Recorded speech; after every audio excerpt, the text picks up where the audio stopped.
When a seasoned Navy officer prepares to board a ship for a classified mission, his highly trained K-9 suddenly blocks the path, refusing to obey. That moment triggers an unraveling of one of the most secretive operations in U.S. military history. Together with a former Pentagon analyst and a quiet drone tech, the officer discovers a covert program using military assets to disappear whistleblowers, scientists, and veterans. As the truth spreads and enemies become allies, the mission evolves into a national movement. But even as reforms begin and justice surfaces, not every question is answered.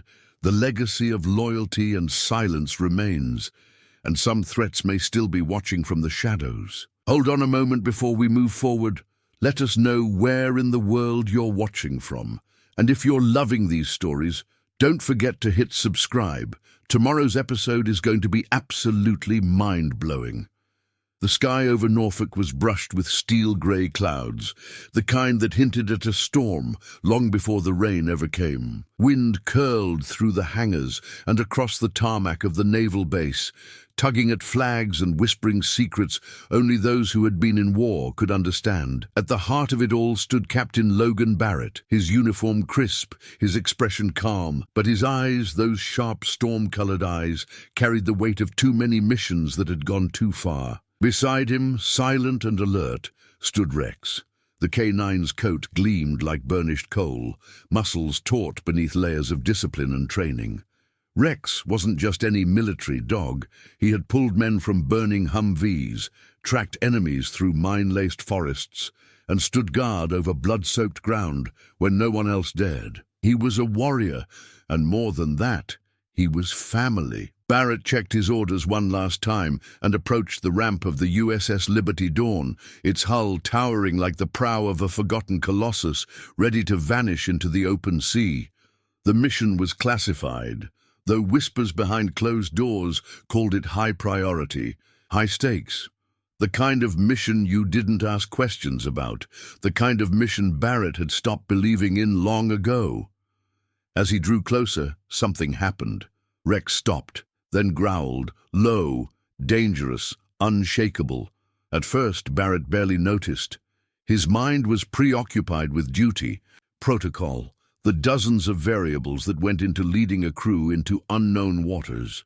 But the growl deepened. Rex's paws dug into the asphalt, body rigid, ears pricked forward.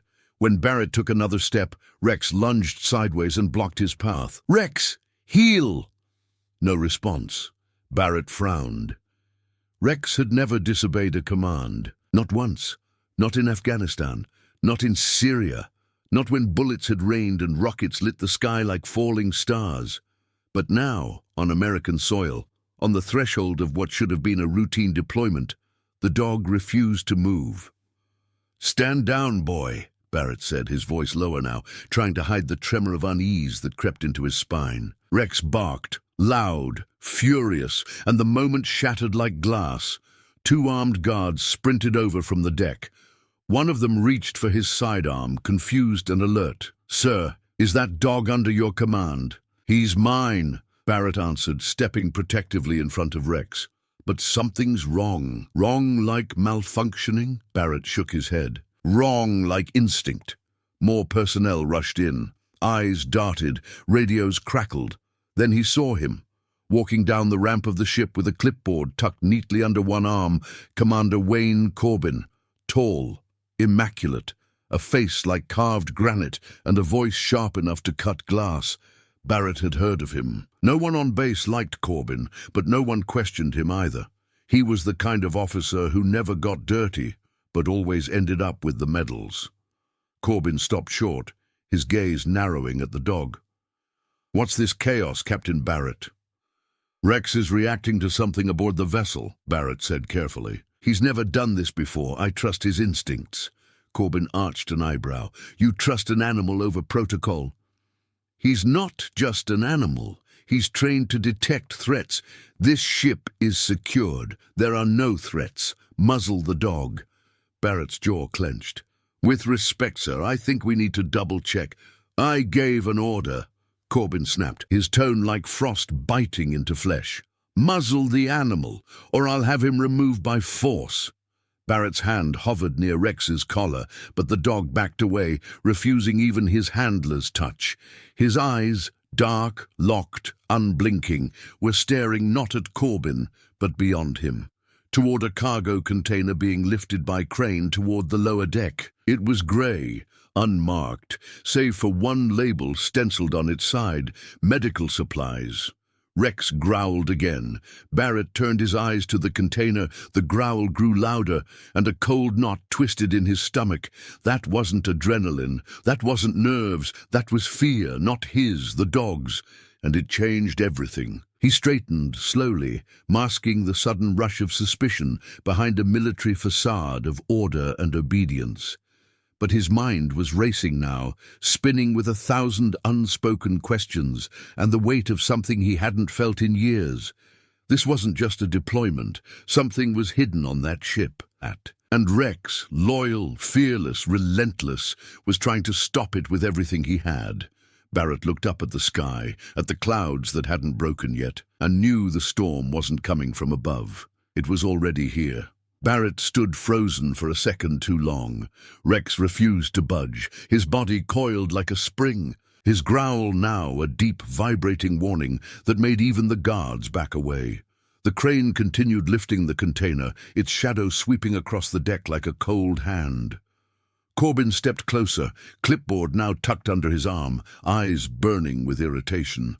"Control your animal, Captain." Barrett didn't blink. "He's trained to detect threats. If he's reacting like this, something is wrong in that container. It's medical cargo. Cleared, manifested, end of story." "I want to see the manifest myself," Barrett said, quieter now, but with a growing tension in his tone. Corbin smirked. "You don't get to make requests here. You follow orders.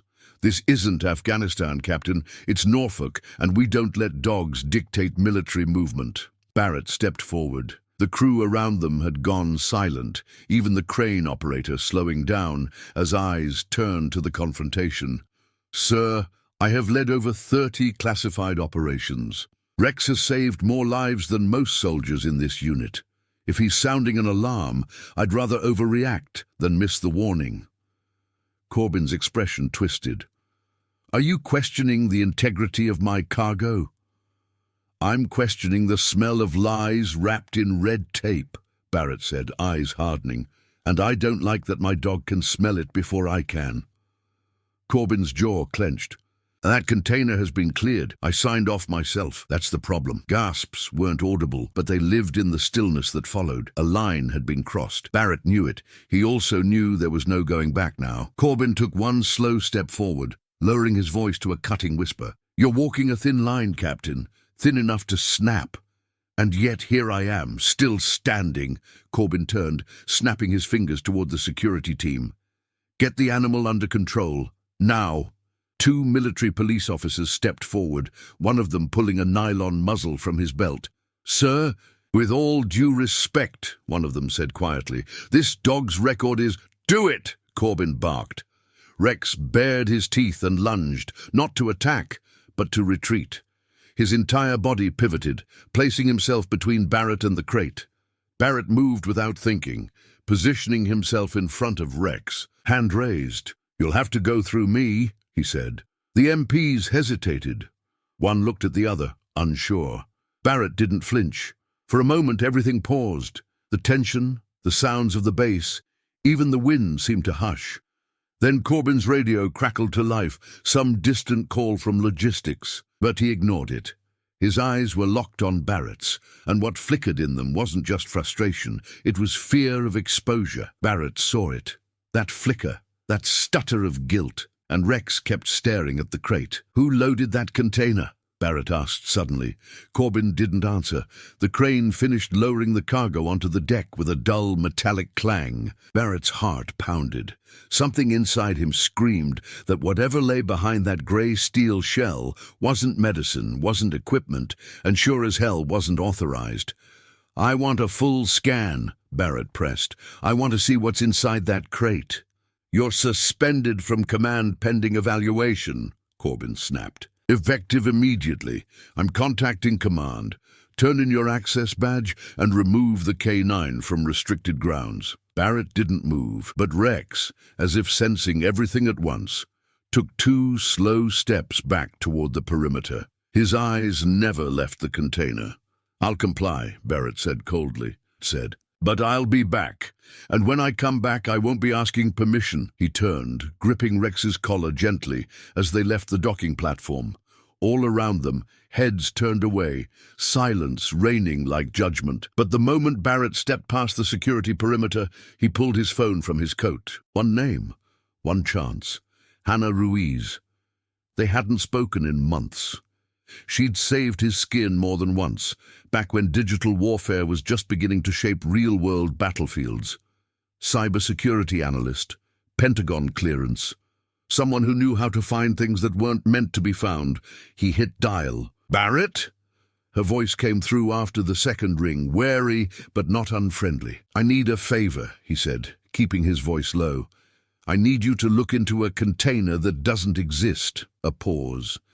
"You're not making much sense." "Medical cargo, USS Liberty Dawn. It's not on any schedule I've seen. And my dog, Hannah, he wouldn't let me near it. Something's wrong." Her voice turned hard. "You think it's dirty? I think it's not ours." Silence stretched between them, broken only by the distant cry of gulls over the harbor. "I'll look," she said finally. "But if this gets me fired, then I owe you dinner. And maybe a way out." Barrett ended the call and looked down at Rex. The dog sat beside him, ears twitching, eyes fixed on the ship now slipping into final loading procedures. There was no tail wag, no panting, just stillness, like he was waiting for the fight to start. And Barrett realized, so was he. The sun was setting fast, bleeding amber light across the rooftops of Norfolk as Barrett pulled into the back lot of a rundown auto shop on the edge of base perimeter. Rex jumped out beside him, pacing in circles like the asphalt itself might betray them.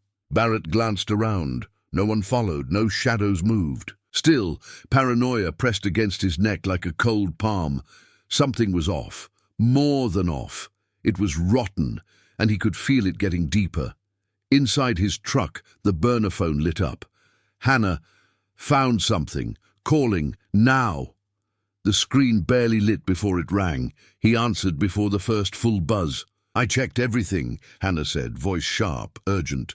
"No record of medical cargo was ever requested for the Liberty Dawn. Not this week, not this month, not even flagged as future inventory." Barrett's grip on the wheel tightened. Could it be misfiled? "No, Barrett, I went deep. Like clearance pulled deep. That crate isn't on any official manifest, not under standard Medcom, not under Black Ops, not even ghost tagged. Whatever's in it, they're hiding it for a reason." Barrett exhaled slowly, trying to slow the hammering in his chest. "Then Corbin's in on it. There's more," she added. "I ran a trace on recent container logs for Liberty Dawn. One serial ID matches the crate your dog flagged, but it was last seen in a private storage yard in Nevada. Belongs to a defense contractor. Ever heard of Caltech Global?"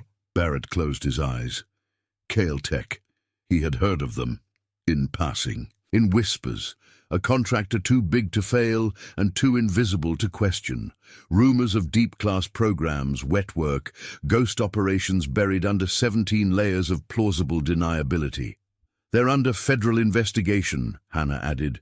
"Human trafficking, disappearing journalists, scientists, whistleblowers, all the people who know too much." Barrett opened his eyes again, staring straight into the rearview mirror at his own reflection. A dozen memories flashed across his mind. Those strange debriefings, the classified footnotes that didn't align, the look in the eyes of soldiers who asked too many questions and suddenly vanished. "You sure about this?" he asked. Hannah's voice didn't waver. "Yes, and you're sitting on a live operation. If that crate leaves U.S. waters, Barrett, we lose it, and everyone inside it." Barrett stepped out of the truck and looked out across the harbor, where the Liberty Dawn's lights were starting to glow under the early dark. Loading was almost complete. Within hours, she'd be cutting across the Atlantic, destination listed only as classified. He knew what that meant. He'd seen it before. Not in this country, but abroad. in jungles, deserts, places where no one came looking if a transport never arrived, places where people disappeared and their names were scrubbed from memory. "I'm not going to let that ship leave," Barrett said. "You're one man," Hannah warned. "I've never needed more than that," he replied. He hung up before she could argue. Rex stood by the truck, eyes following every motion like he was reading Barrett's thoughts. "You were right," Barrett muttered, crouching to scratch between the dog's ears. "Whatever's in that crate, it's human. You smelled it." Rex's tail didn't wag. He only stared toward the docks. Barrett made his decision. He returned to base under cover of night, accessing a maintenance terminal with just enough clearance to raise red flags without blowing the alarm. He faked a system anomaly, one that flagged a malfunction in the ship's transponder signature. To anyone watching, it looked like a minor software error. But to the base commander, it meant one thing: delay the launch, postpone the departure, investigate. It would buy them time. Barely. As the system logged out, Barrett opened a secure line and called her again. "I need you in Norfolk," he said. "Tonight." "Barrett, I need a drone specialist and someone who knows how to stay off radar." There was silence, then a reluctant sigh. "I'll bring Ray and one of our dogs." He paused. "You have a unit?" "2, but only one I trust with this. Barrett, if we're doing this, we're going dark. No communication, no digital trace. That's what I want. Then meet me at Dock 17. 3 hours?" Barrett hung up and leaned back in the seat. He stared out at the ship one more time. Its lights gleamed like stars on water, calm and cold. But he knew the truth now. The Liberty Dawn wasn't a ship. It was a coffin, and unless they stopped it, someone else's future was about to be buried at sea. The fog rolled in heavy before dawn, shrouding Norfolk in a blanket of silence that made the docks feel a world apart. Barrett stood near the edge of Dock 17, his cap pulled low, collar high. Rex was still as stone beside him, watching every shadow with quiet precision. For a long moment, it was only the wind and the distant hum of container lifts. Then headlights cut through the mist. A black SUV rolled in without fanfare. The doors opened quietly. First to step out was Hannah Ruiz, dressed in dark tactical gear. No insignias, her long hair tied back tight. She moved like someone used to slipping through places she shouldn't be. Right behind her came Ray Torres, younger, nervous, twitching with energy and clutching a sealed case like it held a bomb. In a way it did. His equipment could tap into surveillance grids, jam signals, even mimic drone feeds in real time. The last to emerge was a dog, lean, black and fast-looking. Hannah gave Barrett a nod and motioned to the animal. "This is Ghost, former bomb detection. Never missed a sweep." Barrett crouched, holding his hand low. Ghost sniffed once and then looked away, satisfied. Rex barely blinked, but Barrett could feel his posture soften. Approval. "Appreciate you coming," Barrett said, rising. "Didn't come for you," Hannah said. "Came because something stinks. And when Rex raises hell, I listen." Ray opened his case and powered up his tablet. "You still have access to the Liberty Dawn's port cameras?" "Temporarily," Barrett said. "We have until command clears the system error. Then they'll override my delay and push launch." Ray nodded, fingers already flying across the screen. "Give me 30 minutes. I'll have a drone in the air and thermal maps running."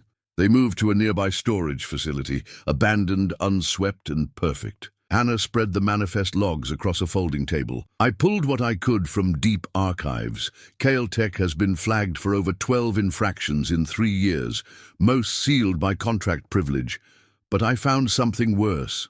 She slid a file toward Barrett. The paper was thin, but what it carried was heavy. Encrypted communications between Caltech executives and one Commander Wayne Corbin, she said. "They're negotiating offshore compliance transfers. Fancy way of saying human cargo." Barrett skimmed the content, bile rising in his throat. Names were coded, but metadata didn't lie. They were moving people. And the ship he was meant to command was part of the route. "These aren't just runaways or enemies of the state," Hannah said. "They're dissidents, investigative journalists, even some ex-military, people who spoke too loud." Barrett lowered the papers slowly. "And the Navy doesn't know?" "Maybe not officially," she replied. "But someone's looking the other way. And Corbin is more than just a cog. He's turning the gears." Ray's voice broke in from the corner. "Drones online. Want to see what they're hiding?" The screen lit up, showing grainy black and white footage of the Liberty Dawn's cargo bay. Nothing out of place at first. Just rows of sealed crates, forklifts, and equipment pallets. But then the camera panned, revealing a group of armed men, not in uniform, no insignias, just black gear and stone faces. "Mercenaries. They're guarding that section," Ray said. "Not naval security, private." Hannah leaned in. "That area wasn't on any loading map." "What's in there?" Barrett didn't answer. He already knew. Ray zoomed in again. This time they saw a moment that froze the room. One of the guards opening a crate just enough to inspect its contents. Inside wasn't equipment. It was a person. Pale, still, gagged. Rex growled low and long. "That's it," Barrett said. "We're not reporting this up. We're handling it ourselves." Hannah nodded. "We go off-grid, start gathering hard evidence, make noise too early and they'll bury it deeper. We wait, we strike once, loud enough that the whole world hears." Barrett looked around the dark room. A hacker, a pilot, a drone kid. 2 dogs, and the last ounce of honor he had left. It would have to be enough. He turned to Rex. "Time to hunt." They waited until the base went to sleep, past midnight, when the loading lights dimmed to bare essentials and the Liberty Dawn loomed like a shadowed monolith against the dark horizon. Barrett moved quietly through the underpass beneath the south fence, guided only by moonlight and memory. Behind him, Hannah carried her tablet clutched tight under one arm. Ray lagged close with the drone controller strapped to his chest, and the 2 K9s flanked them like ghosts. Inside their makeshift control post, Ray activated the drone again. It rose like a breath into the sky, silent and swift, slicing between the cranes and above the stack of containers that crowded the dockyard. "There," Ray whispered, pointing to the screen. "East quadrant, movement." The drone circled slowly, its infrared vision painting shadows into figures. 2 men unloading a crate with gloved hands, despite there being no log showing a night operation. The container was the same one Rex had flagged. Only now it was open, its contents carefully obscured, but a camera caught what looked like a medical stretcher, occupied. Barrett watched, jaw tight, as one of the men checked vitals on a tablet before sliding the stretcher back into the box and sealing it. "That's not transport," he muttered. "That's storage." Hannah zoomed in on a separate feed. "Wait, someone's coming." Another figure appeared, this one in uniform. Commander Corbin. He didn't speak, but he gestured. The men stiffened, nodded, and stepped back. Corbin leaned in toward the crate and tapped the top twice before walking away. Ray caught it. That was a signal, a check-in. Barrett's stomach churned. It wasn't just a rogue mission. It was an organized pipeline. The ship was a moving vault, portable, protected, invisible. The Liberty Dawn was no longer a vessel of war. It was a tool of disappearance. He turned to Hannah. "We need footage, everything, copy it, and we're gonna leak it." "To who?" she asked. "You think anyone's going to believe this without a full breakdown of who's on board, where they're going, and who's paying for it? We'll get more." Over the next 2 nights, they rotated shifts. Ray flew the drone through blind spots, identifying 3 more sealed crates. Hannah decrypted intercepted emails. Names came through, some scrubbed, others partially redacted, but enough to form a chain. Barrett followed up on those names during the day, piecing together timelines, duty rosters, and missing person reports. They weren't transporting prisoners. They were relocating threats. The 4th night, Rex found something. They were scouting the dockside alone, just Barrett and the dog, when Rex froze at the edge of a storage yard. His ears perked, nose to the wind. Barrett followed him through a break in the fence and across a gravel lot where old machinery sat rusting in the dark. Rex veered left and sniffed along the edge of a steel panel wall. Then he stopped and pawed at a dented corner. A subtle click echoed in the silence. The wall swung inward. Inside was a narrow passage barely wide enough for two people. Hidden. No signs. No cameras. At the end of the passage was a chamber of makeshift holding cells, some empty, some not. Two men sat behind bars. They didn't speak at first, just blinked at the sudden light and the stranger now kneeling in front of them. "Name and rank?" Barrett asked. One of them stared back, voice hoarse. "Captain Miles Renner, Air Force Intelligence." Barrett's blood ran cold. Renner had gone missing 2 years ago during a NATO briefing in Brussels. Declared absent without leave, later accused of treason. But here he was, behind a wall in Virginia. "What happened to you?" Renner swallowed hard. "I spoke up. Found a ledger connecting Kale Tech to unauthorized ops overseas. Next thing I know, I'm labeled rogue and disappeared. And the other man? CIA. Don't know his name, won't talk, but he's been here longer." Barrett stood slowly. "We'll come back for you." Renner gripped the bars. "They move us every few days. If you wait too long, there won't be a second chance." Barrett nodded once. "I understand." He and Rex slipped back out the way they came, sealing the wall behind them. By morning they had footage, coordinates, testimony, and one final piece Barrett hadn't anticipated: his father's name. Hannah found it in an encrypted personnel archive. The final log of Lieutenant Commander Joseph Barrett, filed 5 years ago under a Kale Tech review program. "Barrett," she said quietly, handing him the tablet. "He's listed as a detainee, transferred off record, final location, unknown." Barrett stared at the screen. His hands didn't shake, but inside, something cracked. They weren't just smuggling ghosts. They were burying the truth, and now it was personal. The morning broke under low grey skies, heavy and dull, like the air before a storm. Barrett knew the rhythm too well. Calm meant nothing. Calm meant something worse was coming. They had 20 hours of data, 3 eyewitness testimonies, and hard footage from the drone. It was enough to bring down a house of cards. If the house wasn't built out of bulletproof walls and military silence. The team was readying for another surveillance run when it all fell apart. 2 unmarked vehicles rolled into the old storage lot. No sirens, no warning, just a quiet hum of black wheels over gravel and the cold chill of something official cloaked in deniability. Barrett stepped outside, careful. Rex followed close, his ears already pricked. The first man out wore base security insignia. The second didn't, but his posture screamed rank and power. His eyes locked on Barrett with a controlled flatness that said everything. "You are to surrender your access credentials and return to command for evaluation," the officer said. "Effective immediately." Barrett kept his expression neutral. "Under what grounds?" "Questionable behavior. Emotional compromise due to your K9 unit's unusual conduct. Possible breaches of protocol." He heard the words, knew what they really meant. Someone had tipped them off. Corbin, most likely. Maybe someone higher. They couldn't charge him with espionage, not yet, but they could drag his name through the mud, paint him unstable, dangerous, even paranoid, and then they'd vanish everything he'd uncovered. Rex stood still, tail low, eyes fixed on the men like he'd seen this before, like he knew how it ended. Barrett didn't argue. He handed over the card. No resistance, no protest.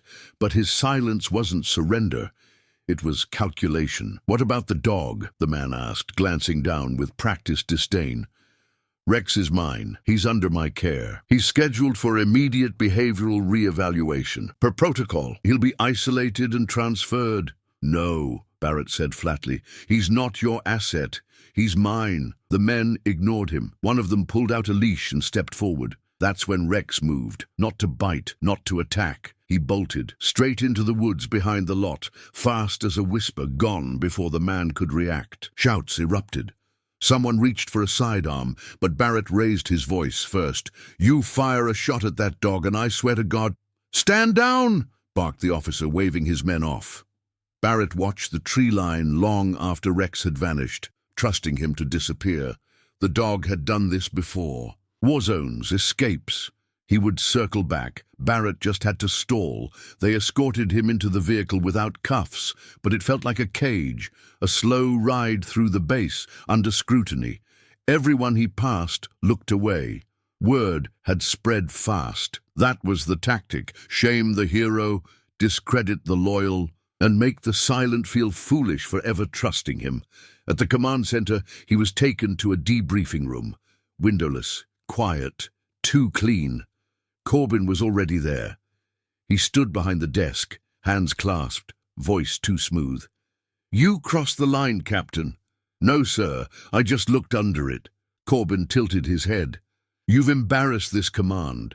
You've interfered with secure operations, violated chain of command, and relied on a mutt's instincts to justify insubordination." Barrett leaned forward. "That mutt found your secrets faster than any intelligence division could.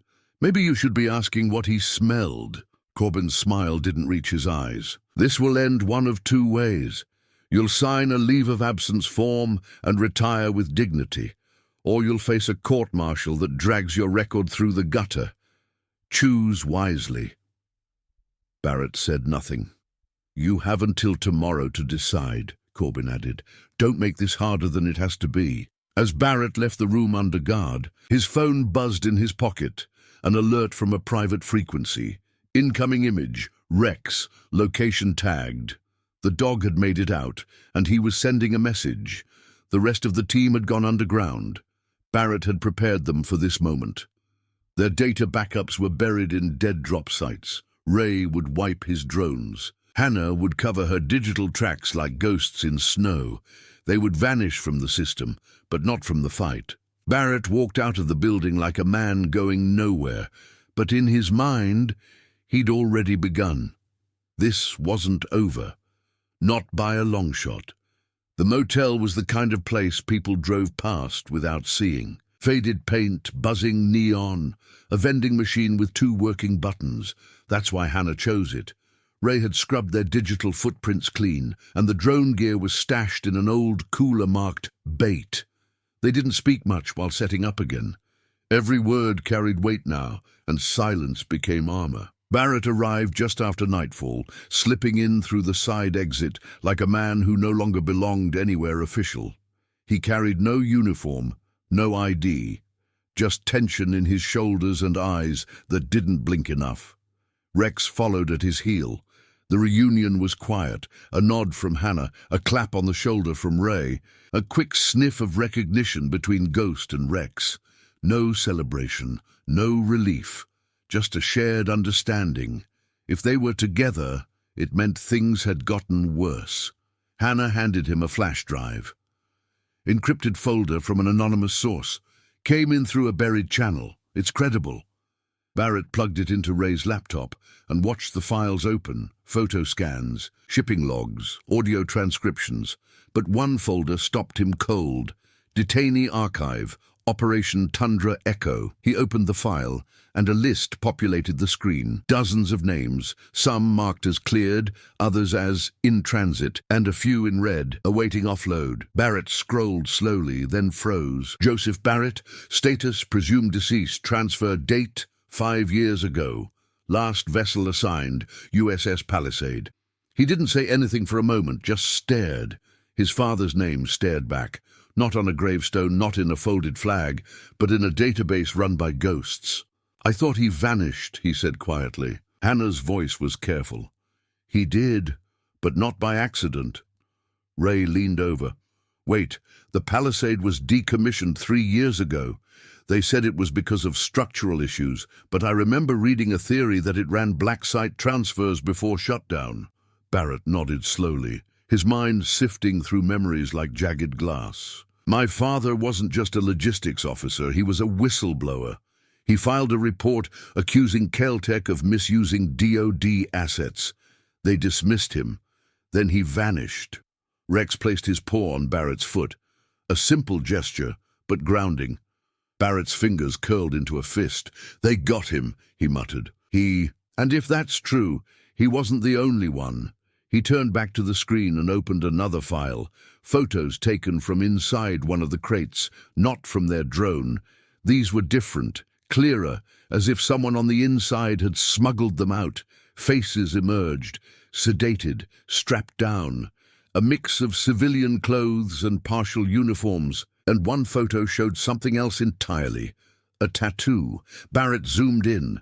It was a unit emblem, one he recognized, a Marine recon team that went missing in 2021. "They're targeting their own," he whispered. "This isn't just about civilians. It's about silence, anyone who sees too much, anyone who speaks." Ray clicked through logs. "Most of the detainees come from backgrounds with access, research, intelligence, legal, press. They're removing the watchdogs," Hannah added, "and replacing them with mercenaries." Barrett stood and paced the room. "We need to go further. Get off the grid completely. No more taps into military logs. No more drone feeds. We need physical evidence, the kind they can't erase." "We'd have to breach the ship," Ray said. "Not just the ship," Barrett corrected. "The cargo hold. And we need footage, faces, voices, people they tried to erase, speaking." Hannah leaned back, rubbing her temples. "That ship is locked down tighter than Fort Knox. We'd need a map, a weakness," Rex growled. Barrett turned to him. The dog was standing near the motel room wall, pawing lightly at a patch of faded wallpaper. Not aggressively, intentionally. Barrett stepped closer, pulling the wallpaper back to reveal a maintenance panel. Empty, dusty, and inside a narrow pipe that connected to the building's old storm drain system. "Wait," Ray muttered. "That runs under the docks." Hannah looked up. "You think he's leading us there?" Barrett nodded. "He's been trained to remember layouts. He's telling us there's a way in." They gathered their gear and pulled out a map of the old drainage system. Ghost paced as they traced the lines, his energy rising with each minute. The plan formed slowly, piece by piece, brick by brick, until it wasn't a plan anymore. It was a declaration. They were going to breach the Liberty Dawn, not to gather more evidence, but to save whoever was still alive inside.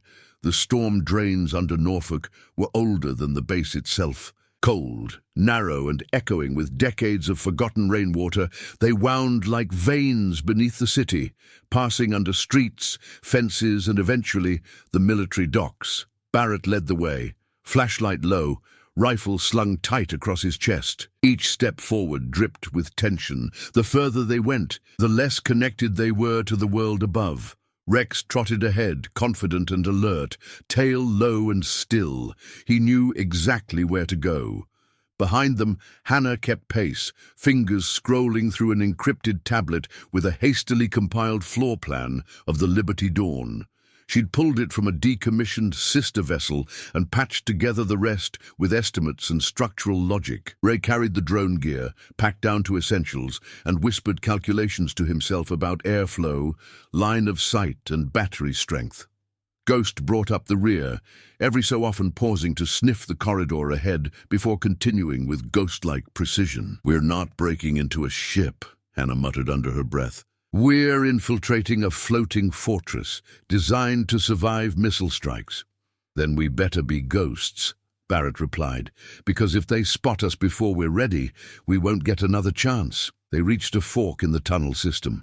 Rex stopped, ears perked, then turned right without hesitation. The path narrowed. Moss covered the walls. The smell of rust and sea filled the air. 10 minutes later, they emerged through a grating, half buried under a stack of maintenance supplies near Dock 9.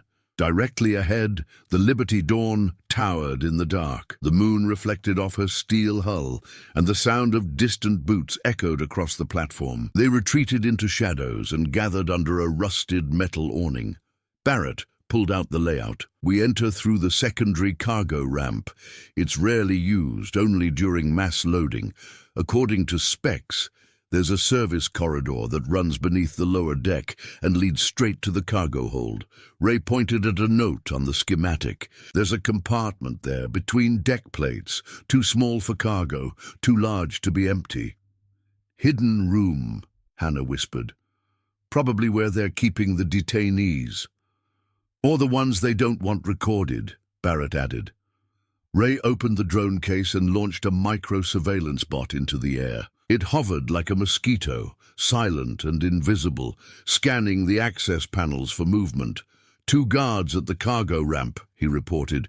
Both mercs, no insignia, no comms chatter. Barrett eyed the screen. That means they're not expecting trouble. Let's keep it that way. Rex gave a soft bark, just once. Barrett smiled grimly. Time to move. They waited until the night patrol passed.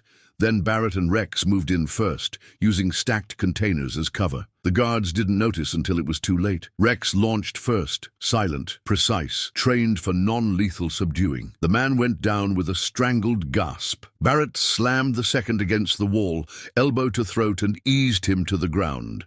They dragged both bodies out of view. The ramp was unguarded now. Inside, the ship was colder than expected. Lights were dimmed to low power mode, and the hum of systems filled the space with an eerie mechanical heartbeat. The group moved through narrow corridors with purpose.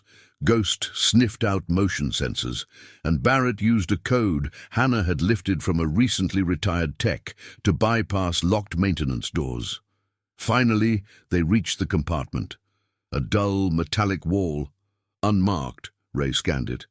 Thermals show at least 4 heat signatures. Slow breathing, probably sedated. Hannah found a release latch behind an air duct. It clicked open with a soft hiss. The wall parted. Inside were 4 people, unconscious, pale, strapped to stretchers. Each wore partial uniforms or civilian clothing. A woman with a press badge still clipped to her shirt. A man with dog tags pressed into the flesh of his neck from days of pressure. "They're alive," Barrett whispered. Ray began filming immediately. "We need to document everything. Date stamp, location, condition, get it all." Then Rex tensed. He backed out of the room slowly, staring down the corridor. Barrett followed and caught the faint sound of boots. Several, not just one. A patrol. They'd been spotted. "Extraction route," Barrett ordered. Ray pulled out a flash drive and slammed it into the panel, starting a data dump of the logs. 30 seconds. That's all I need." Hannah and Ghost moved ahead, securing the hallway back to the ramp. Barrett stared at the people inside that room, drugged, silenced, erased. He'd found them, but it wasn't over. Not yet. He turned back to Rex. "Let's bring them home." The corridor lit up red. Not sirens, not alarms, just a dull, steady hue pulsing from recessed wall lights. Emergency mode. Someone had tripped a silent response protocol, and it hadn't come from a Navy hand. Barrett knew the rhythm too well. This wasn't standard procedure. It was a private alarm. That meant mercenaries. Ray yanked the flash drive from the wall, the progress bar barely finished. "Got the logs! Move!" Barrett shouted, taking the lead with Rex right beside him. They ran. The team weaved through narrow hallways lit in unnatural crimson. Footsteps echoed behind them, fast, precise. Not the heavy stomp of military boots, but lighter, trained movement. Killers who didn't need orders to open fire. Ghost growled as the first shots cracked through the metal, sharp and thunderous. Barrett shoved Hannah behind a generator block and returned fire with short, controlled bursts. Rex lunged left, drawing one of the attackers out of cover. The man raised his rifle too late. Rex was already airborne, jaws locked onto the padded vest. The 2 went down hard. Barrett fired again, hitting a second gunman in the leg, dropping him to the floor with a cry. Another figure moved through the smoke, silent, clean, almost surgical. A third mercenary. Barrett raised his weapon, but the shot came from behind him.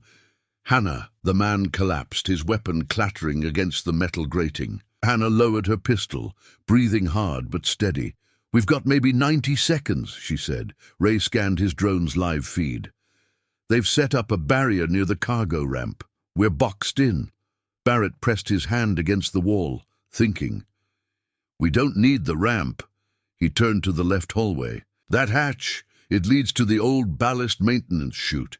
If they haven't sealed it, it'll take us to the underdeck drainage vent." Ray stared at him. "You sure?" "No, but I don't have a better idea." They moved fast. Hannah and Ghost covered the rear while Barrett and Ray helped carry one of the unconscious detainees. Two others stirred slightly, groggy, but breathing. The fourth remained motionless, but Ray kept checking vitals, steady, just sedated. Rex led the way through a bulkhead and down a steep metal stairwell into the guts of the Liberty Dawn. The air grew thicker, the smell of salt water and oil mixing into something rotten and old. The emergency lights didn't reach this deep. Ray switched on his shoulder lamp, illuminating their path in shaky bursts. Barrett found the chute, an old vertical shaft, narrow and corroded but still intact. The vent at the bottom had been patched once, decades ago. Now it groaned from rust and age. He pulled it open. The sea air hit them like a slap, fresh, cold, and wet. Below, darkness waited, but it was freedom. "We go now," Barrett ordered. One by one, they lowered the detainees through a rope sling Hannah had rigged. Ghost went first, landing with a splash in the shallow trench below. Then Ray, followed by the last of the prisoners. Hannah and Rex went together, the dog agile even on slick metal. Barrett came last, lowering himself with a grunt and dropping the last few feet into ankle-deep water. They were outside. Almost. Just beyond the drainage spillway, two floodlights snapped on. Shadows moved, silhouettes, armed. Ray shouted, "Run!" Barrett turned, firing as he ran, bullets striking concrete and steel. Rex darted left, disappearing behind a stack of dock crates. Hannah ducked behind an overturned barrel, returning fire. Ghost lunged past her, his teeth sinking into a man's arm, dragging him down. Ray stumbled. He fell, clutching his leg. Blood poured from a gash torn clean through by a ricochet. Barrett grabbed his vest and hauled him forward. "You're not stopping here!" They reached the fence line. Rex had found a break beneath a rusted section, just wide enough for them to crawl through. One by one, they slipped under, dragging Ray last, while Barrett covered them. Bullets hit the fence, metal sparked. Then they were clear. A truck waited just beyond the brush. An old cargo van Barrett had hidden 2 nights ago, just in case. He threw the door open. Hannah helped Ray inside. Ghost followed. Then the detainees. Barrett got behind the wheel, heart pounding. They didn't speak until the van was 5 miles from the base and surrounded by silence. Ray hissed through gritted teeth, pale but conscious. They weren't Navy. Those guys, no unit patches, no IDs. "They're private," Hannah said. "Hired guns, ex-special forces, paid to clean up what Caltech leaves behind." Barrett glanced at the rearview mirror. They weren't just protecting a secret. He tightened his grip on the wheel. They were protecting a machine. The safe house was a forgotten ranger station buried deep in the woods of Western Virginia. Half a day's drive from Norfolk. Overgrown paths and shuttered windows gave it the perfect cover. No electricity, no signals, and no reason for anyone to come looking. Barrett had chosen it for its silence. That was before silence started to feel like a threat. Inside, Ray lay on a cot with his leg elevated. A makeshift bandage soaked in antiseptic. Hannah monitored his vitals, while Barrett reviewed the files they'd managed to extract from the Liberty Dawn. One of the detainees, Connie Yates, a former Navy cryptographer, was awake now, speaking in fragments, trying to put years of confinement into coherent words. They kept us sedated most of the time. Sometimes they'd wake us for transport, only long enough to eat or move, she said, voice brittle. I don't know how long I was under. I stopped counting the days. Hannah listened closely while running facial recognition scans on the other survivors. Barrett stared at the laptop screen. His fingers hovered above the touchpad, unwilling to open the next file. When he finally clicked, the document unfurled like a wound. Project name, Operation Ember Veil. He read aloud as the others gathered. Ember Veil is a joint initiative between undisclosed Pentagon assets and approved private contractors. Mission directive: identify and neutralize emerging domestic threats with potential to compromise national security narratives. Domestic threats? Hannah said. What does that even mean? Barrett kept reading. Subject criteria includes defense analysts, investigative journalists, military personnel with access to classified operations, and any U.S. citizen with digital access to Tier 2 programs flagged as security leaks. Ray exhaled through clenched teeth. So, whistleblowers. People trying to tell the truth. There's more, Barrett said. Budget logs, multiple ships involved. Liberty Dawn wasn't the only one. There's a network. He scrolled through ship names. Palisade, Horizon March, Silver Vow. Hannah's fingers flew across her keyboard. Those were all Navy transports decommissioned early, scrapped for mechanical issues. No public record of their final missions. And look at this, Barrett said, pointing to a buried memo. Caltech wasn't acting alone. There are names here, military brass, politicians, even private investors. Ray shook his head, stunned. This goes all the way up. Too high, Hannah muttered. This isn't just corruption, it's strategic erasure. Barrett stood and paced the room. The truth didn't feel like relief. It felt like gasoline on dry brush. The system wasn't broken. It had been redesigned to protect itself at any cost. What do we do with this? Ray asked. We drop this online, and we'll disappear next. We don't drop it, Barrett said. We broadcast it. Live, loud, where it can't be deleted. But how? Hannah asked. The moment we connect to the net, they'll trace the IP. Even a satellite bounce won't hold for long. Barrett turned to the wall, where they had pinned a rough map of known Caltech facilities. We don't need a satellite. He pointed to a relay station circled in red. That's a live link node on a civilian line, used for secure remote testing. Low security, high bandwidth. If we can override the permissions and patch our footage through... Hannah nodded. We could stream a live feed. Real-time exposure. No way to stop it once it's out. And if we're lucky, Barrett said, someone on the inside will recognize what they're seeing. He looked down at Rex, who had curled beside the cot. The dog hadn't rested properly in days, but still perked up when Barrett's voice turned hard. We're not just fighting a cover-up, he said. We're fighting a machine that was built to erase people like us. My father tried to expose it. They buried him for it. And now we dig him back out, Hannah said. Connie spoke up again, her voice gaining strength. There were others. On my last transfer, I remember seeing a man, older, grey beard, said his name was Joseph, said he was Navy, said they couldn't keep the truth buried forever. Barrett's chest tightened. Joseph, his father, he was alive when she saw him. Maybe still out there, maybe not, but even if he wasn't, Barrett owed him this, owed them all this. He looked at the others, each face lit by the pale glow of the laptop screen. Not soldiers anymore. Just people who knew too much, who'd lost too much, and who were now part of something bigger than revenge. Tomorrow, Barrett said, we hit the relay. We show the world everything. No one disagreed. Rex lifted his head, watching him with eyes that had seen war and worse. This wasn't war anymore. This was truth, clawing its way into the light. The wind cut cold across the Virginia hills as dawn crept over the treetops. The air was still, as if the world was holding its breath. Inside the ranger station, final preparations were underway. Wires coiled like snakes across the floor, laptops blinking with firewalls stacked in layers, and diagrams tacked to the walls showed entry points, fallback positions, and one crucial target, Relay Station 19. Barrett stood in front of the map, eyes locked on the red-marked building located off a civilian access road 20 miles west. The facility wasn't flashy. A squat, boxy structure with minimal security and a microwave tower sticking into the sky like a needle. It handled commercial signal tests during the week, but remained unstaffed over weekends. Today was Saturday. Ray adjusted the sling on his leg, moving slower than usual but determined. Once we jack into the primary signal, we'll get about 90 seconds before anyone notices.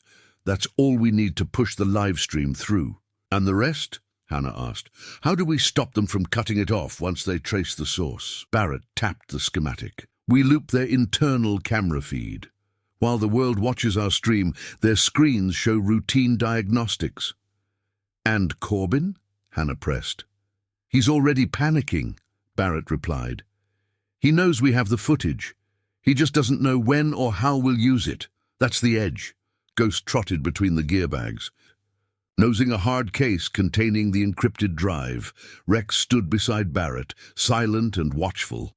There was a weight in his posture. Not fear, but readiness. He understood what this was. All of it. They loaded the van just after sunrise.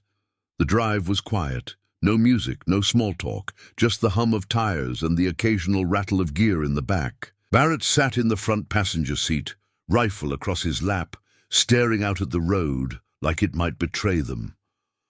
The relay station appeared suddenly behind a bend in the road, half hidden by a grove of trees.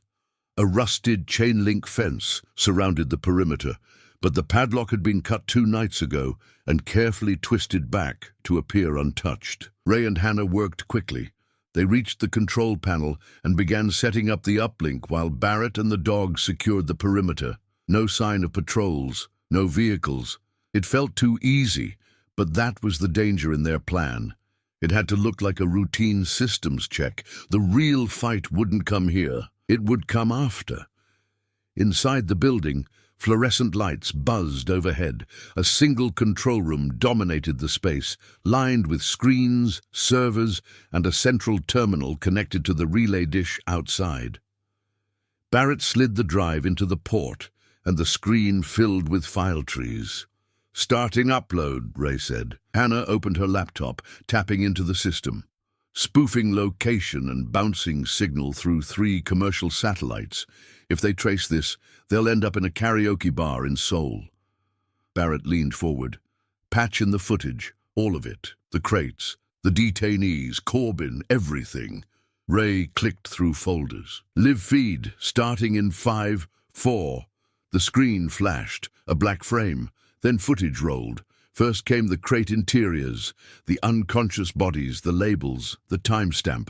Then the hidden compartment on the Liberty Dawn, the sedated detainees, the thermal scans, and finally, the manifest files and correspondence showing the connection to Caltech and high-level military personnel. Barrett watched the stream stabilize.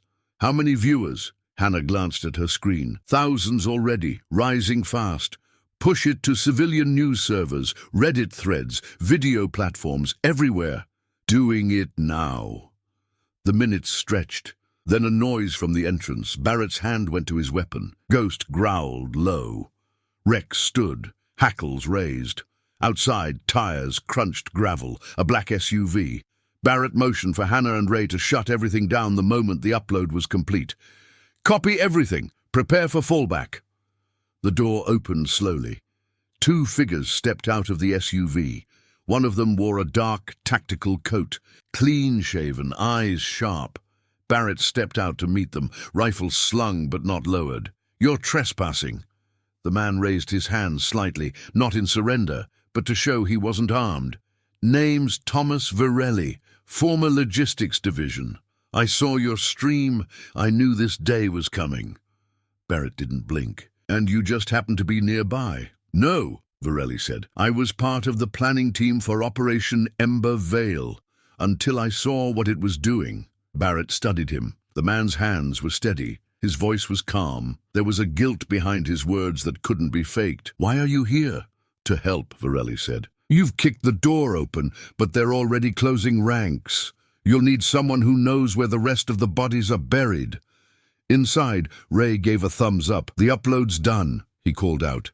"And the internet just exploded." Barrett turned back to Varelli. "Then you're in." Rex let out a short bark. It wasn't warning. It was approval.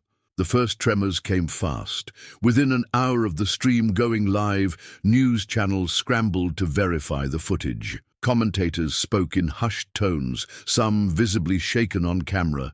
Screens flickered between grainy images of unconscious detainees and close-ups of Caltech logos. The company's pristine reputation dissolving in real time. Barrett stood by the cabin window, watching the pale morning light flicker through the trees, but his attention was far from the peaceful setting. Hannah read aloud from her screen. Thousands of shares per minute. Headlines from DC to London. Secret detainee transfers exposed. Navy cargo ship used for black site trafficking. It's spreading. Ray clicked through independent streams. And we've got confirmation from 2 senators requesting an immediate investigation. They want testimony. They want faces. Barrett nodded once. Then let's give them what they're asking for. They returned to the bunker-style ranger station and opened the second wave of files. Correspondence between Corbin and multiple contractors, invoices for off-the-books modifications on vessels, redacted medical logs for detainees. They dropped everything onto a secured drive and uploaded it through a mirror server network Hannah had built over the last 3 nights. Each file was time-stamped, labeled, and connected to the footage already broadcasted. The world wasn't just seeing horror. Now it had context, structure, names. Barrett picked up a microphone and sat in front of a small camera Ray had wired to the uplink. The light blinked red. Recording. My name is Captain Logan Barrett. I served for over 15 years in the United States Navy. What I'm about to say will end my career, maybe worse, but it's the truth. He spoke plainly about the Liberty Dawn, about Rex, about the crates, about his father. No emotion, no dramatics, just the facts, delivered like gunshots in the dark. When he finished, he leaned forward. And if I disappear after this, you'll know why. Ray hit send. The clip joined the flood. Within 30 minutes, it had 1 million views. But the celebration didn't last long. Rex's ears twitched first. Then Ghost stood, stiff and alert. The hum of rotors reached them seconds later. A drone. No, several. The sound grew louder, deeper, and then the unmistakable shadow of a black transport helicopter passed over the trees. Barrett moved fast. They found us. Go dark. Wipe everything. Hannah unplugged her laptop and yanked the hard drive free. Data encrypted and gone. Ray stashed the physical backups in a waterproof case and handed it to Barrett. If we don't make it out, this gets to someone who will. Barrett nodded, stashing the case into a chest rig. Outside, leaves scattered as the first helicopter hovered above the cabin. Rope lines dropped. Dark figures in matte armor descended. 4 at first, then more, rifles raised, movements clean. Mercs, Hannah said, heart pounding. They didn't send military, they sent cleaners. Barrett grabbed his rifle and opened fire through the window, scattering the first wave long enough for Ghost to bolt out the back, leading Ray and the injured detainees into the trees. Hannah followed with Connie, while Barrett and Rex held the line. Bullets tore into the wood walls, smoke grenades shattered glass. The cabin filled with white clouds and the scent of burning chemicals. Rex barked once, deep and sharp, then lunged through the smoke at the first silhouette inside. The man went down hard, weapon knocked from his hands. Barrett fired again, dropping another before ducking behind the overturned table. A flashbang hit the floor, too late to move. It exploded. Light, sound, disorientation. Barrett blinked through the blur, vision shaking, ears ringing. But he could still hear Rex growling somewhere to his right. Someone shouted outside, then silence. The firefight had slowed. Then came the unmistakable sound of another helicopter approaching, but this one was different. Not black, not quiet, military. Barrett dragged himself up in time to see it land just beyond the trees, its side door opening. A squad of Navy personnel emerged, real uniforms, real insignia, and behind them a tall man in a grey coat stepped out. Thomas Virelli. He waved toward the cabin. "Stand down! This site is under military protection now. Orders from Washington." The remaining mercs hesitated. Barrett raised his weapon. "You heard the man," he said, breathing hard. "Get the hell off our soil!" One by one, the mercenaries backed off, disappearing into the woods or boarding the helicopter they came in. The black chopper lifted, vanishing like smoke on the wind. Barrett collapsed onto the cabin porch, lungs heaving, Rex beside him, blood smeared on his muzzle but uninjured. Hannah returned minutes later, leading the team back through the brush. "We made it." Ray followed, limping but grinning. Not just us, Hannah said, holding up her phone. Every major news network is running it. They're showing the whole world. Barrett looked at Rex, then at the trees. The machine had come for them, and failed. Now the whole damn country knew it, and there was no going back. The Liberty Dawn sat docked at a secure naval facility near Charleston, South Carolina, under heavy lockdown. After the broadcast, the ship had been ordered back to port for investigation, but Barrett knew it wouldn't stay grounded long. There were still hands on the inside working to suppress what had been revealed. Time was thinning. So were allies. Inside a makeshift operations tent not far from the ship, Barrett stared at the latest intelligence. The footage had lit a fuse, and the explosion was echoing across every branch of the military and government. Congressional hearings had been announced. Subpoenas were flying. News anchors shifted from speculation to outrage. People finally believed what they saw. But one name remained conspicuously absent from every formal report: Commander Wayne Corbin. Hannah approached with a satellite image. "We've got movement. He's boarding a cutter stationed behind the secondary pier. Not official Navy procedure. No crew manifest. No listed destination." "He's running," Barrett said. "Not just running," she replied. "He's trying to bury everything before it reaches court." Ray checked the data stream. "We intercepted a code key. Looks like he activated the Liberty Dawn's scuttle protocol. If it leaves port, it self-destructs." Barrett turned slowly toward the ship, his hands tightening into fists. "He's going to destroy the evidence. Everything we didn't leak yet. Everything still on that ship." "We won't let him," Hannah said.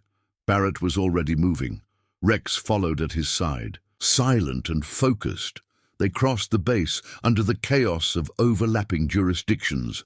Navy officers, federal investigators, even journalists crowding the perimeter. No one noticed when Barrett and his team slipped through the auxiliary gate. Led by one of Varelli's contacts, they reached the pier in minutes. The Liberty Dawn loomed ahead, its silhouette massive and still, but lights inside were active, generators humming. The smell of fuel hung in the air like a warning. At the far end of the ship, Corbin's cutter bobbed against the dock, its engine warming up. Barrett stepped aboard. The ship was nearly empty now, a ghost of the vessel it had been. Most of the crew had been reassigned or detained for questioning, but the power systems were still running. Corbin was moving fast. They reached the control deck. Corbin stood with his back to them, typing into a secure terminal. He turned slowly when Barrett entered, his face pale but steady, eyes as cold as ever. "You always were stubborn," he said, "and you always underestimated what the truth can do." Corbin sighed, shaking his head. "You think this changes anything? You think the machine stops turning because you showed the world a few faces in crates? People forget. News cycles spin. In a month, this will be buried." Barrett stepped closer. "Then why are you running?" Corbin didn't answer. Instead, he pressed the final key. A soft alarm began to sound. "Self-destruct initialized," the system announced. Barrett raised his weapon. "Cancel it," Corbin smiled. "Even if I did, the backup's already set. This ship is done. You're too late." Barrett moved fast, grabbing Corbin by the collar and slamming him against the control console. "You wanted to disappear people. You're about to be one of them." "I protected the future," Corbin hissed. "You exposed it to chaos." Barrett didn't hit him. He didn't have to. He let go, turned, and looked to Ray, who was already hacking the terminal. "Can you stall it?" Ray's fingers flew across the keys. "I can't cancel, but I can delay. Maybe buy us 5 minutes. Then that's all we need." They ran. Through the halls that had once been filled with whispers and footsteps of the disappeared, now empty and hollow. Barrett and Hannah grabbed what they could. Drives, files, printed manifests left behind in a panic. Anything not already backed up. The ship groaned. Metal shifted. From the control room came a new alert. 2 minutes to detonation. They reached the lower decks, where the escape ramp remained lowered. Barrett turned back one last time, eyes scanning the place that had almost buried everything he stood for. Then he ran. Rex followed, fast and flawless. The team hit the dock just as the first explosion tore through the engine bay.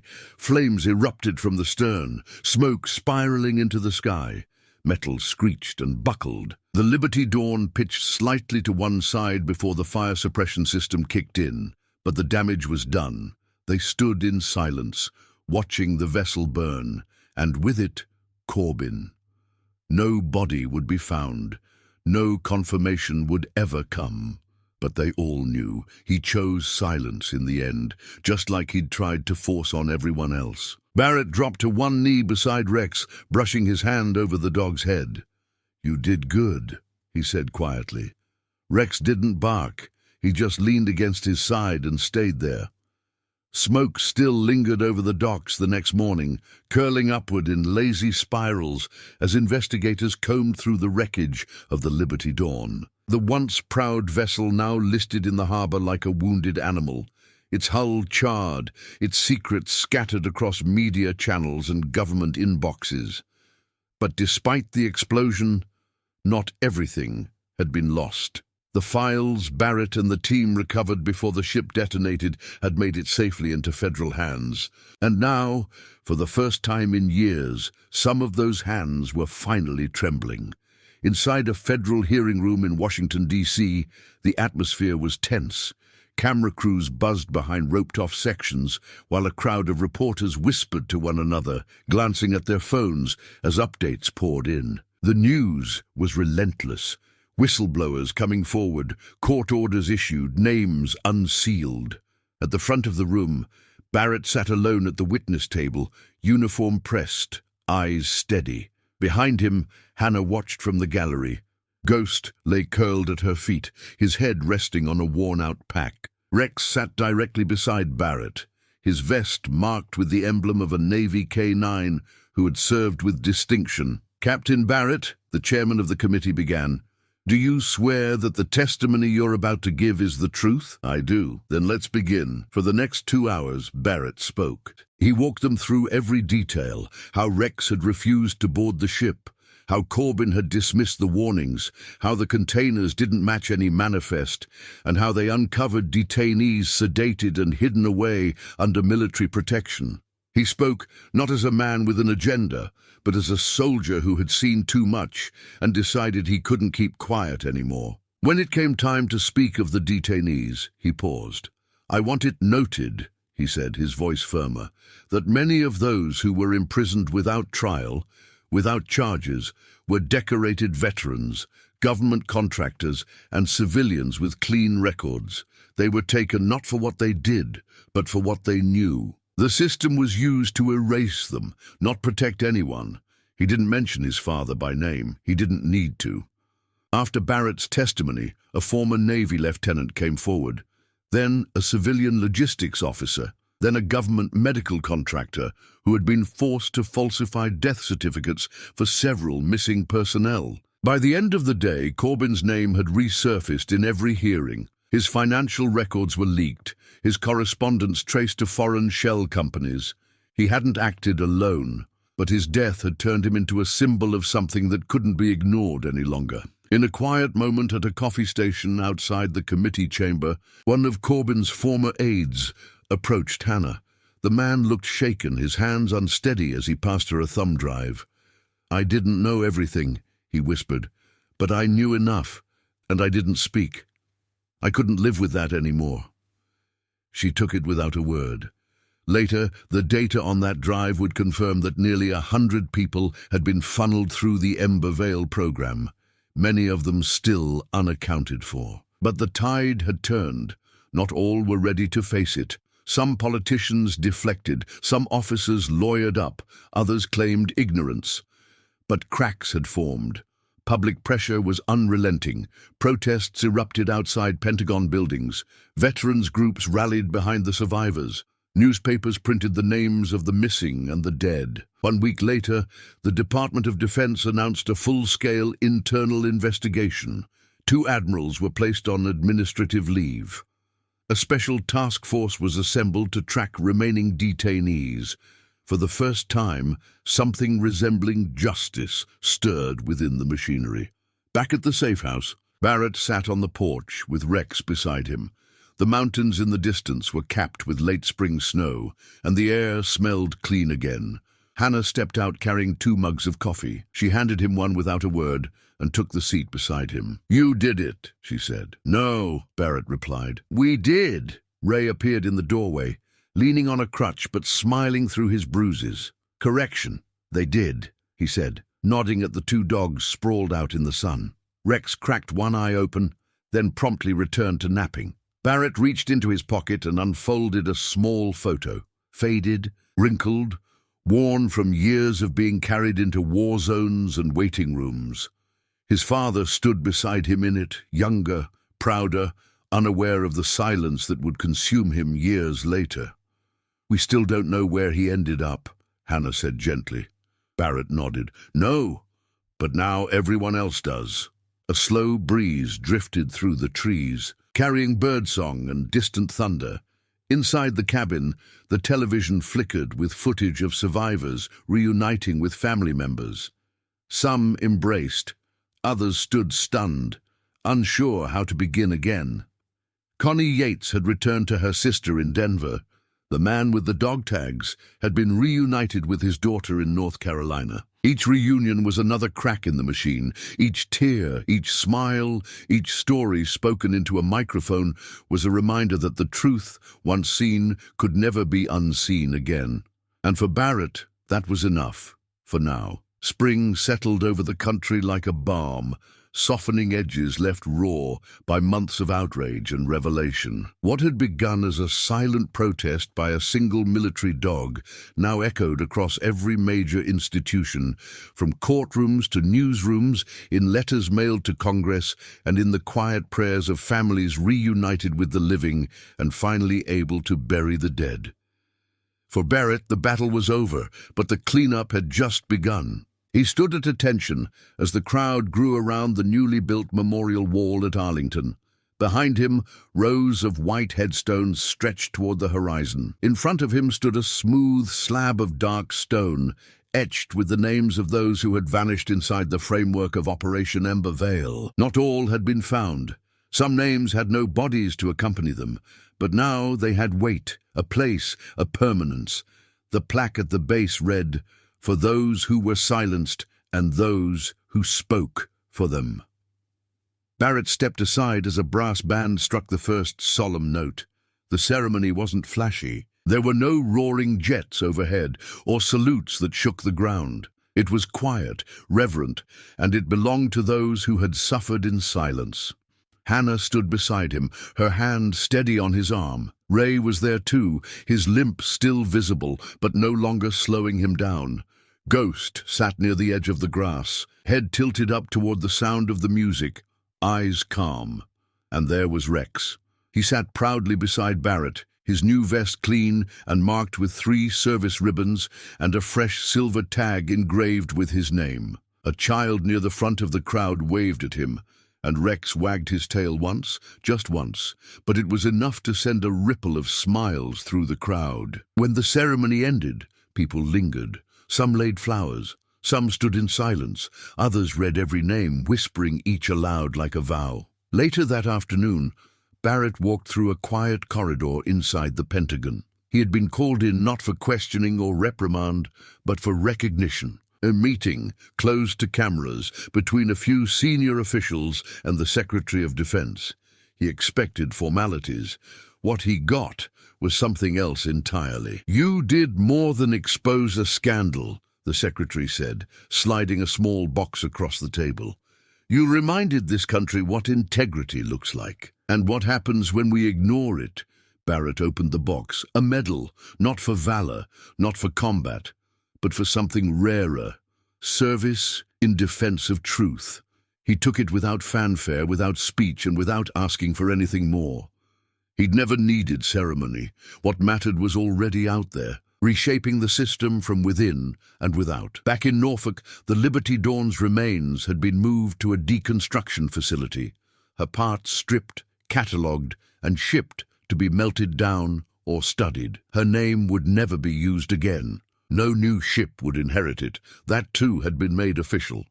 And in the weeks that followed, Barrett received letters from mothers and sons, from retired officers and wounded veterans, from people he'd never met, thanking him for giving them back someone they loved, or at least the truth about what had happened to them. But the letter that arrived on a Tuesday morning, in a plain envelope with no return address, was the one that stopped him cold. Inside was a photograph. It showed a man with grey in his beard and weather in his face, standing in front of a fishing dock somewhere on the Gulf Coast. In the corner of the image was a small note written in pencil. I made it out. Keep barking. J.B. Barrett held the photo tightly, eyes burning. His father had survived. Somehow, against every odds, against a machine designed to erase people from the world, he had made it out. He hadn't returned to testify, to demand justice, or even to explain, but he'd survived, and that was enough. That evening, Barrett walked Rex through a park overlooking the harbor. Children played nearby, veterans sat on benches watching the sunset, and across the street stood a small brick building, recently opened under a banner that read, Truth Shelter, Center for Whistleblower Recovery and Support. Inside, Hannah was setting up a welcome desk. Ray had converted the basement into a digital hub for secure reporting, the first of many centers like it, quiet sanctuaries for those who knew too much and needed to start over. Rex stopped at the edge of the sidewalk and looked up at Barrett, ears tilted. Yeah, Barrett said softly, we're not done yet. He looked back at the horizon. A world had changed, not because of noise, but because someone had paid attention to the silence and growled. A week later, Barrett stood under the massive white dome of the Capitol Rotunda, the sound of polished shoes and murmured conversations echoing off centuries-old marble. It felt surreal to be there, surrounded not by warfighters or intel briefers, but by senators, press secretaries, cabinet members, and foreign diplomats. The room buzzed with a quiet tension, not born of politics but of something rarer, reverence. The President of the United States, standing at a sleek, glass podium beneath a chandelier that glittered like captured starlight, cleared his throat and addressed the room. There are times in history, he began, when courage does not roar, but barks, and sometimes that bark carries the weight of justice more powerfully than any speech or sword. Barrett felt every word sink deeper than expected. The President continued, Captain Logan Barrett, Specialist Hannah Ruiz, Technician Raymond Torres, and K-9 Sergeant Rex uncovered one of the most shameful betrayals of American principles in modern memory. They did not do it for reward. They did not do it for recognition. They did it because it was right. He turned toward the group, flanked by Secret Service agents in formal dress. Today we honor them, not just for their actions, but for the consequences they willingly accepted. Barrett stepped forward when called, shoulders straight, jaw tight. He wasn't one for stages or applause.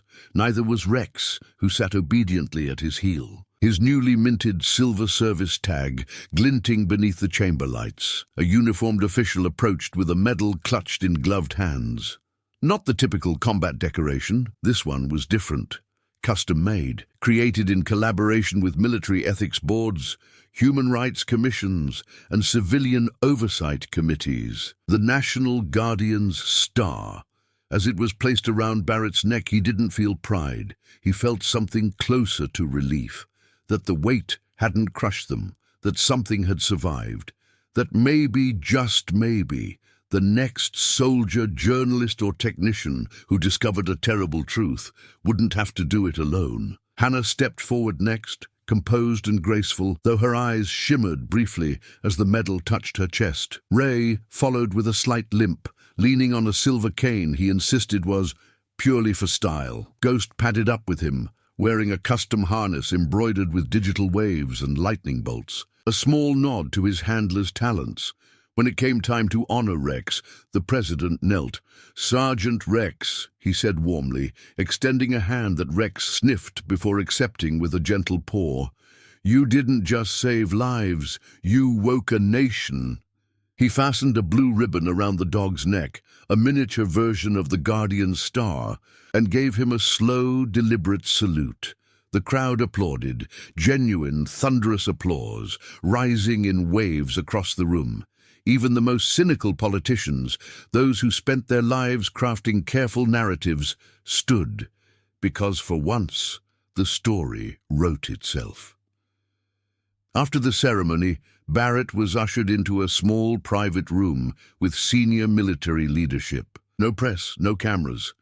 "We owe you more than medals," one general admitted. "We owe you reform." Barrett looked him in the eye.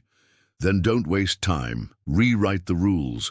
Make it so this never happens again." They nodded. The president signed an executive order that same afternoon, beginning the slow dismantling of the private contractor networks involved in Operation Ember Veil. A special counsel was appointed, a task force empowered with criminal jurisdiction, military oversight committees restructured to include civilian whistleblower advocates.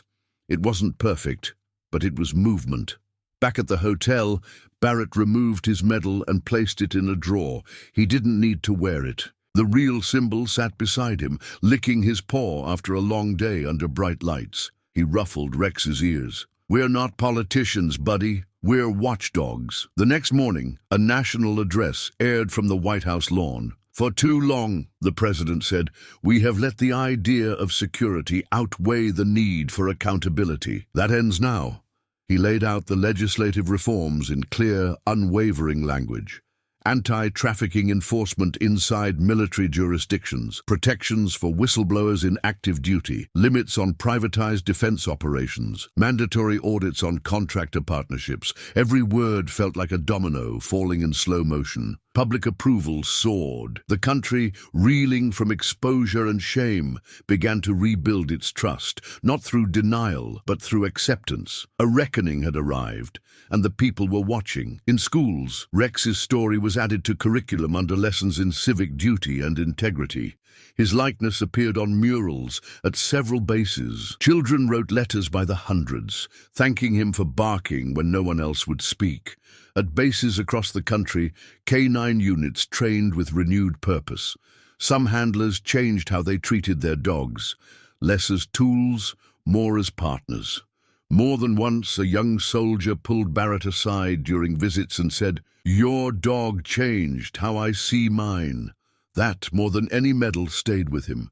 Change had come, not with fury, but with fidelity, and it was only just beginning. The wind off the Arizona desert was dry and sharp, slicing between the tan concrete walls of the debriefing compound like a whisper of old wars. Barrett stood alone in the observation room, watching through one-way glass as a man sat cuffed to a steel chair inside. The room was bare, lit by a single overhead lamp, and flanked by two guards who barely moved. But Barrett wasn't focused on them. He was looking at the man in the chair, Marcus Vane, ex-Delta, former private contractor, one of the mercenaries who had stormed the Liberty Dawn's corridors with orders to kill anything that got in the way. They'd exchanged bullets, curses, and glances on opposite ends of chaos. Vane had been the first to spot the truth. He'd hesitated when he saw the detainees, had lowered his weapon when Rex barked once and didn't charge. That second of doubt had spared his life. Now he was here, not in chains, not on trial, at least not yet. Barrett entered the room quietly. Vane looked up but didn't flinch. His face was rough, scarred across the cheekbone, hair buzzed short. But his eyes were clear now. Tired, yes, but no longer hardened with denial. "You didn't run," Barrett said, taking the chair across from him. "No point," Vane answered. "Running means I still believe there's somewhere to go. You were part of it. You knew what was on that ship. I knew pieces. I was told detainees were threats, foreign agents, insurgents, internal risks to national programs. Never saw the manifests, never saw the kids." His jaw tightened.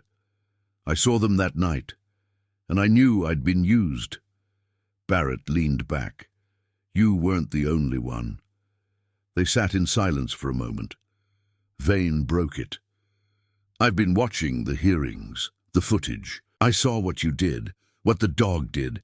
It made me sick to realize how close I came to protecting something I didn't understand." "You didn't pull the trigger," Barrett said. Doesn't mean I'm clean. No, Barrett agreed, but it means you still get to choose what you do next. Vane looked up, brow furrowed. And what's that supposed to mean? We've got names, Barrett explained. People still unaccounted for. Locations where detainees were routed. The operations shutting down, but the fallout's huge. The structure they built, some of it still standing. I need people who know how to break it. Quietly, fast. Vane narrowed his eyes. You're asking me to flip. I'm asking you to remember what it's like to fight for something that matters. I don't need another weapon. I need someone who regrets what they became and wants to change it. Another long silence stretched between them. Then Vane nodded once. I'll help, he said, but not because I owe you, because I owe myself. Barrett stood and motioned to the guards. Uncuff him. One of them hesitated. Barrett's voice was firmer now. He's not the enemy anymore. The cuffs came off. Later that evening, Barrett sat on a small airfield tarmac beside the plane that would take him back to D.C. Rex lay sprawled under the wing, chewing lazily on a worn tennis ball some technician had tossed him. The sun dipped below the ridgeline, turning the sky into ribbons of copper and lavender. Vane approached from the terminal, now dressed in civilian clothes, the creases of old armor, still faint in his posture. I'll need names, he said. You'll get them, along with clean credentials and a team. Where do I start? Barrett handed him a flash drive. South Texas. There's a storage yard outside of Laredo. It was flagged as a materials depot, but intel suggests it was used for coal transfers. Civilian containers. No oversight. Vane pocketed the drive. And if I find them, call me. We'll extract. Quietly. They shook hands. It wasn't a friendly gesture. It was a contract. As Vane walked away, Barrett looked down at Rex. You believe in second chances? Rex didn't respond, but he nudged the tennis ball toward Barrett's boot and waited. Back in Washington, word spread fast. More former contractors came forward, some anonymously, others in person. Men and women who had been hired for shadow work began leaking documents, maps, audio recordings. Each piece of evidence filled another hole in the puzzle. The movement grew, not loud, not explosive, but steadily. Justice by inches. And Barrett, with Rex always at his side, became the reluctant center of it. A man who didn't chase the spotlight, but couldn't avoid it anymore. Because the truth had been seen, and now even some of the enemies were trying to make it right. The bus pulled into the campus parking lot just past noon, its tires crunching over gravel as a sea of students flowed from the lecture halls toward the open-air quad. A banner fluttered between two light poles. Justice starts with truth. Beneath it, folding chairs, flags, and a small portable stage had been set up. At the center stood Barrett, arms crossed. A clean dress shirt rolled to the elbows. By his side sat Rex, calm and steady in the shade, tongue out, eyes watchful. Barrett didn't like speaking engagements. He wasn't built for applause or podiums. But over the past month, the country hadn't given him a choice. Wherever he went, people followed. Veterans who once questioned everything now sought answers. Students who didn't believe in institutions anymore lined up for hours just to meet the dog who had stopped a war machine. And families, so many families, held photos of the lost and asked over and over, do you think they were part of it too? He didn't always have an answer, but he always listened. Today he stepped onto the stage as the crowd quieted. No microphone, no speechwriter, just the weight of what had happened and the stubborn hope that it could mean something more. Some of you know the story, he began. A dog stopped me from boarding a ship. That moment changed my life. Not because he disobeyed, but because he was right. The crowd listened in silence. That ship was carrying people who were never supposed to be found. People taken by a system that said silence was safer than truth. But one bark, one moment of defiance, started something none of us could have planned. He paused and looked out over the sea of faces. And now it belongs to all of us. When he stepped down, students approached in waves, some just to thank him. Others handed him thumb drives, handwritten notes, emails from relatives who had vanished, leads, stories, pieces of a bigger picture. They didn't trust the government to fix it, but they trusted him. And that changed everything. Across the country, similar gatherings unfolded. Former military bases opened small resource centers funded by private donors and organized by civilian volunteers. The Silent Witness Initiative was formed, an independent watchdog group founded by Hannah, staffed by cyber experts, legal counselors, and former intelligence officers. Ray became its digital architect, building secure networks for whistleblowers and encrypted archives of recovered evidence.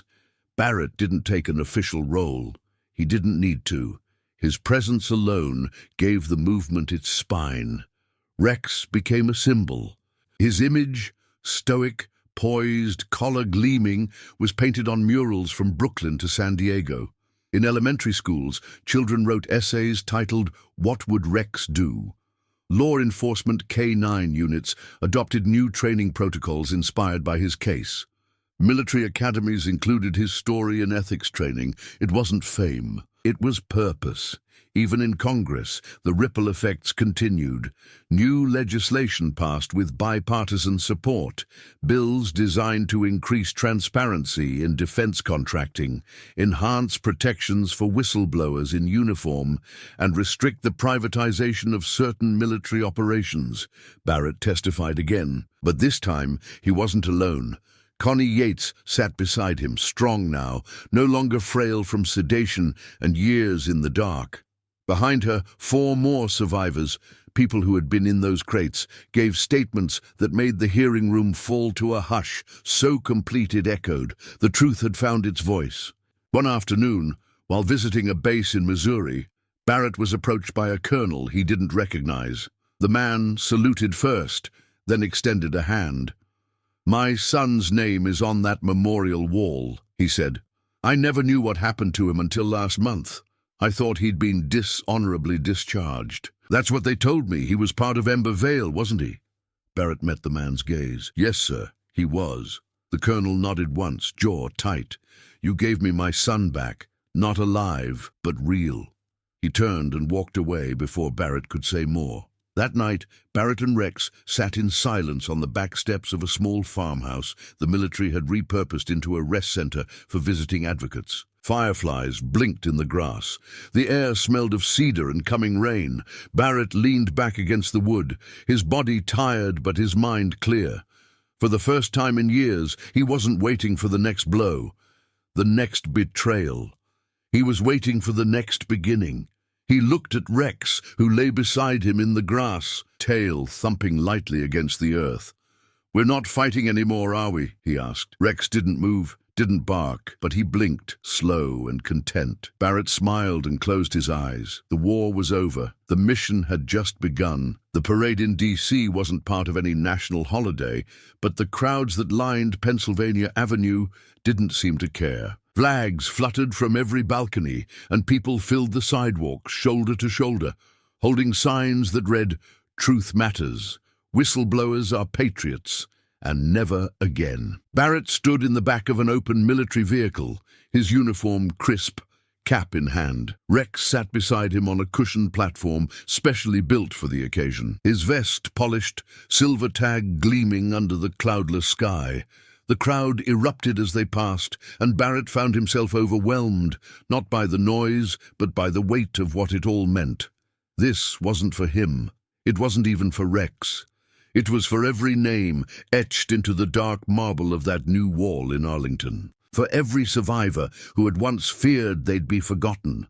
For every voice that had been forced into silence and was now being heard. The procession wasn't military in its entirety. There were journalists who had risked careers to publish stories when no one else would. There were former contractors who had flipped sides and turned in their employers. Families of the missing walked side by side with veterans. Teachers carried banners. Children waved miniature flags bearing a black and gold paw print, the symbol of the Silent Witness Initiative. On the steps of the Lincoln Memorial, a stage had been set for the final ceremony.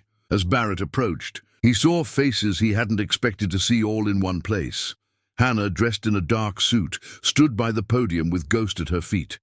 Ray leaned against a railing nearby, his cane resting beside him, the lines in his face softened but not erased. Behind them, dozens of survivors sat in folding chairs, many of them now part of outreach teams, legal groups, or rebuilding their lives in quiet towns and cities. Barrett joined them on stage and looked out at the sea of people. No speeches had been planned, no script, just silence for a moment.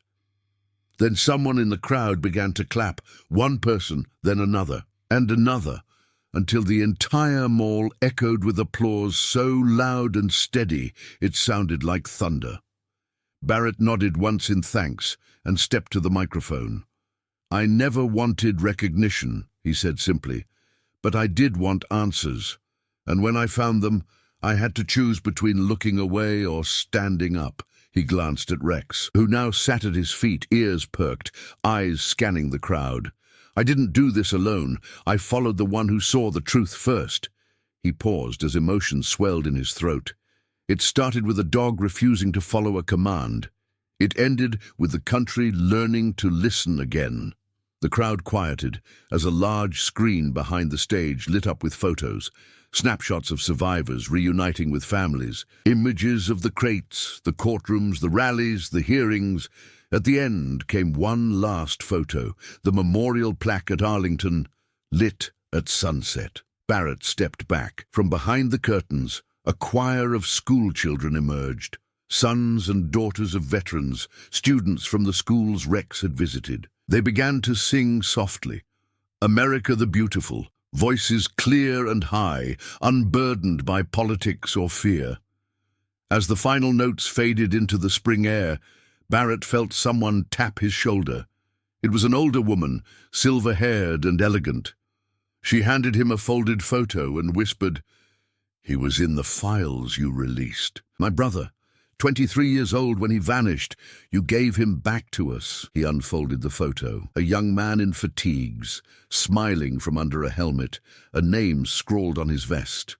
One more face finally free. Barrett didn't speak. He simply nodded, gently returning the photo to her hands. Later, as the crowd dispersed and the cleanup crews began folding chairs and breaking down banners, Barrett sat on the memorial steps beside Rex. The sun had begun to sink behind the monuments, casting long golden streaks across the reflecting pool.